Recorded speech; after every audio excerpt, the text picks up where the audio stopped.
between the two sides of the hole, when suddenly I felt something grab the back of my shoe. At first I thought it was one of my friends messing with me, but that...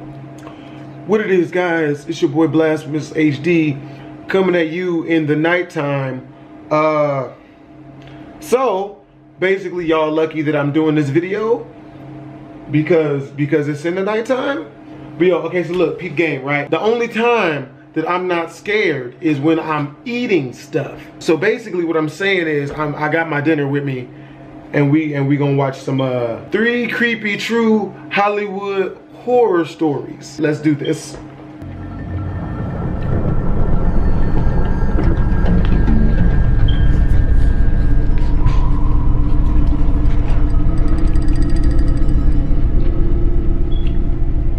On Halloween, some big abandoned mental hospital in our town is always infested with rowdy teenagers drinking, graffitiing, and making a mess with silly string.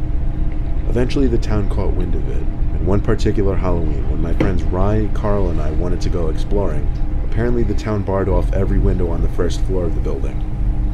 Security of the perimeter was also ramped up drastically.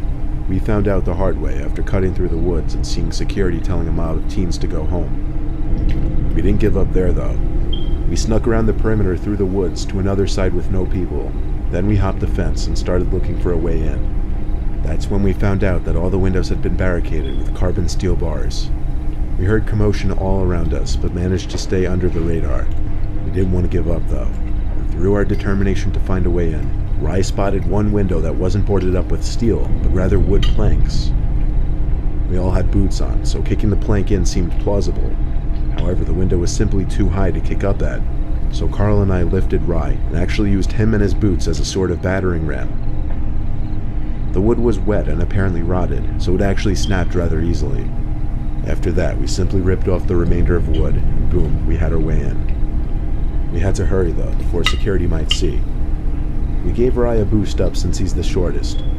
Then Carl and I leaped up to the ledge and squeezed in. There was junk and debris everywhere, so I took some long, flat piece of wood and covered the window with it to hide our way of entry.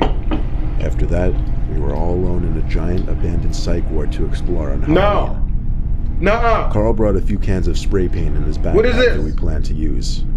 First, we had to find a good spot to use them. Carl also brought 3 flashlights for us since, of course, it was pitch black in there.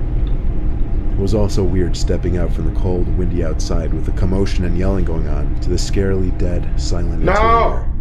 What's that? We planned on going to the top to possibly get to the roof. So we looked around for the stairs, going through the dead, silent hallways. No. It really seemed like we were the only ones who found a way inside. Is anybody here? We eventually found the stairs and climbed like 10 half flights of stairs to, I guess, the 6th floor. However, there was one more floor, the roof level, but the stairs in the hall we were in didn't lead up there. That said Ouija so we had board. to begin our search for the separate stairs to the roof level. As we were in a long, creepy corridor, there was suddenly a huge bang down the hall. Ah! We all aimed our flashlights down there, but the hallway was too long to truly see anything all the way down there. Apparently we weren't the only ones in this building. We tried to stay clear just in case there was security, so we went the opposite direction. We checked the whole hallway, then turned down some intersecting hallway area. I was in the back, so I would occasionally just glance behind me, just because it was a dark, abandoned building. A little after turning a corner, there was a crack in a piece of wood behind me. I turned since I was the only one to seem to notice it, and right there was someone peeking their head from around the corner, looking at us. Come on, man. When I noticed them, they disappeared down the other hall. I called out, "Yo." I'm not really sure if it was directed to my friends, to the person I just saw, or both. Yo. Hootie-hoo, mother. I mean, I probably would have left them, to tell you the truth. I'd have been all the way out of that. I wouldn't want no parts of that already, man. I don't like that. To the corner where the halls intersected to look down that other hallway, but the guy I saw wasn't there. My friends didn't know whether I was joking or not, but at least now I knew we weren't alone in there. Eventually, we came to a part of the hall where 90% of the floor was missing, minus a very small strip still left intact. Rye insisted we were going over that, and volunteered to go first. No.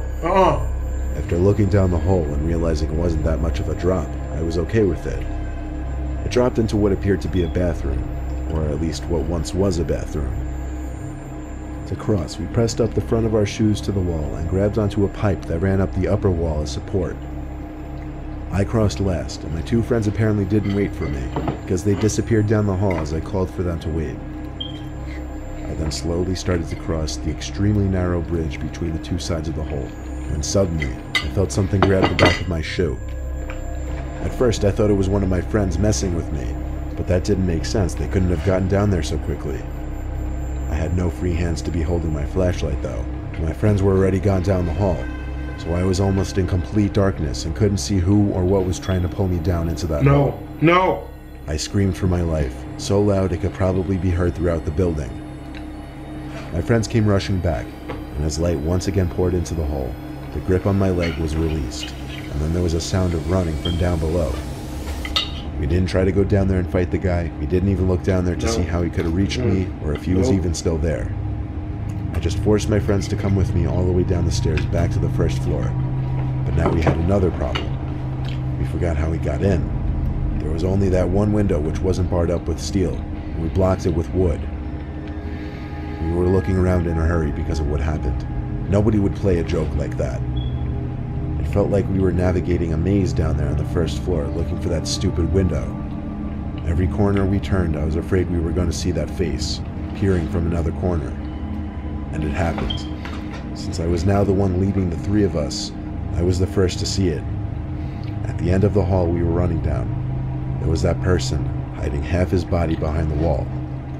This time, as opposed to last time, however, I could actually see that he was wearing a mask. Was it the same person who tried grabbing me through that hole? I don't know, but I still don't doubt it. We turned the other way and ran. We didn't stop running until we finally found that window we entered through. Climbing out was easier than climbing in. By the time we got outside, it seemed most of the commotion going on outside was gone. Security seemed to have kicked most of the people off the premises.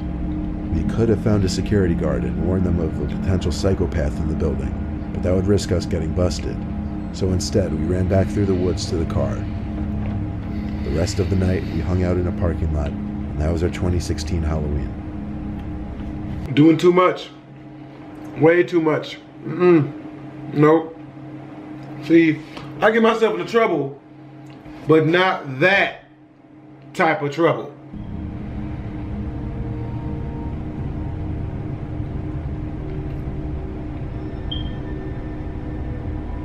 When I was 9 years old, my parents let me go trick-or-treating without them for the first time ever.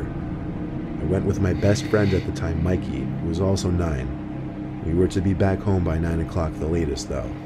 I think it was getting close to that point when we were still out trick-or-treating.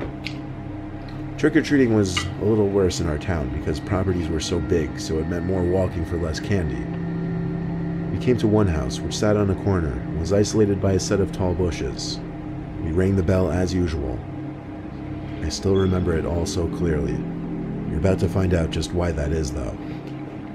An older man opens the door, probably in his mid-50s, thin grayish hair and a mustache. He asks what our costumes are, and talks down to us like we're 6 instead of 9. He asked us if we were with anyone else, and seemed surprised that our parents weren't with us. Then he opened the door completely, to reveal some kind of obstacle course tunnel he'd set up in his living room. It was made of cardboard boxes and Halloween decorations. No, stranger danger. We don't fall for that one. And when he said in order to get our candy, we'd have to make it through the obstacle course, it was very tempting. Nope. Mikey and I looked at one another and said okay. The man told us to come in, but he didn't look at us as he said it. Instead, he looked outside as he slowly shut the door. I crawled into that tunnel made out of boxes first, and Mikey followed after me. It was really dark inside of this tunnel, since the man had only some dim orange Halloween lights on in the room. There were fake spider webs and other Halloween toys scattered throughout the box tunnel. It was actually really big and well put together, because we struggled to find the way to the other end. But when we did, it led to a small room, also lit up by orange Halloween lights. There was a note in this room, pointing to a door, saying candy down there. No, never crawl into a hole that says candy down there. Trust and believe, it's always bad. Revealing stairs to the basement. There was more orange light down there. The man was nowhere to be seen, though. Me and Mikey started making our way down the stairs, and when we got to the bottom, we saw nothing but a big, empty basement. Then, the door above us slammed shut. We went back up the stairs to try and open it, but it was locked. We didn't know what to do other than cry for help, but we stopped when we heard the doorbell ring upstairs. It rang repeatedly, actually. We listened by the basement door to hear anything, and we heard what sounded like the front door opening, so we started screaming at the top of our lungs. Then there was a commotion outside the basement, like two men yelling at each other, before the door in front of us unlocked and opened, and a man and woman came up to us. The woman hugged us and told us to follow them out of the house. We followed the couple through the living room, passing the man in the corner of his room, standing over his freakish creation. The husband called the man a sick freak as we left the house. The couple took us to their house, where the husband called the cops and the wife stayed with us, asking questions like what the man said to get us inside of his house. Apparently, they'd seen us go into the man's house because they live across the street. The cops arrived, and there was an overwhelming amount of evidence for him to be arrested and tried. Of course, at the age of 9, we didn't understand the depth of the situation, but looking back now, we're all happy that those neighbors came to our rescue, and justice was served that night. Those were well told. Hope you guys enjoyed the video. If you did, make sure to comment, like, and or subscribe. Twisms.